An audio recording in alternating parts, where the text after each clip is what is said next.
Good day. My name is Moli Mae Muñoz, and today I'll be talking to you about a fully transient lithium-ion battery based on insoluble active materials. Now, implants have been around for a while, and since then there have been numerous developments on other implantable electronics, such as biosensors and biomonitors. But while all these developments are happening, there is still the problematic nature of a power source. Right now, what powers most implants are small batteries or radio power transmission. However, the former limits the operating time of these devices, while radio power transmissions affect other medical devices due to the electromagnetic waves.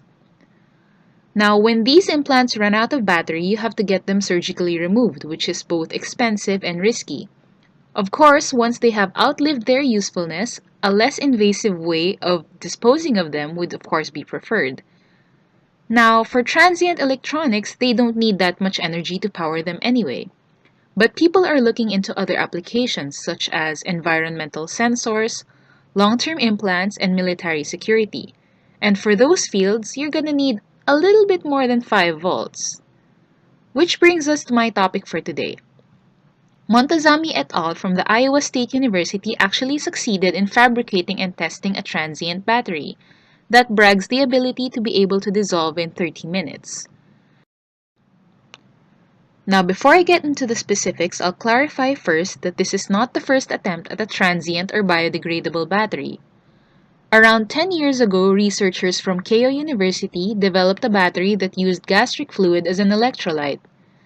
They plan to incorporate batteries such as these to power endoscopes, and possibly even power motors that can be used to propel them, so that there may be more control over how they travel through the body. Another is a fully biodegradable battery developed just recently by researchers from the University of Illinois. Both batteries claim to be fully biocompatible, but both do not have very high energy throughputs. While the battery by Yin et al. Has been tested for a 3-week dissolution rate, the battery by Jimbo et al. Has not been tested for dissolution properties. However, this battery by Montazami et al. Can dissolve in 30 minutes and leave only trace amounts of the active material.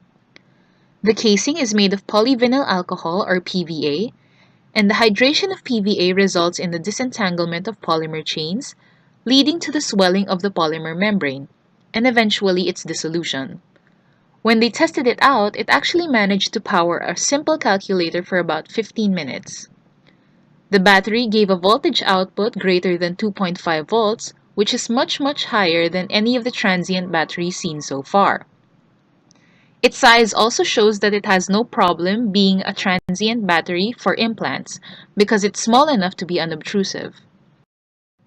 Now, there was no patent that I could find regarding this specific battery, but like I said, biodegradable batteries aren't a new thing. The technology is already being used for a fully biodegradable environmental sensor network. Simply put, it's a bunch of sensors connected to each other, used to detect environmental events. Since the entire setup is fully biodegradable within 6 months, this solves the problem of having to go back and fetch the setup once monitoring period is over.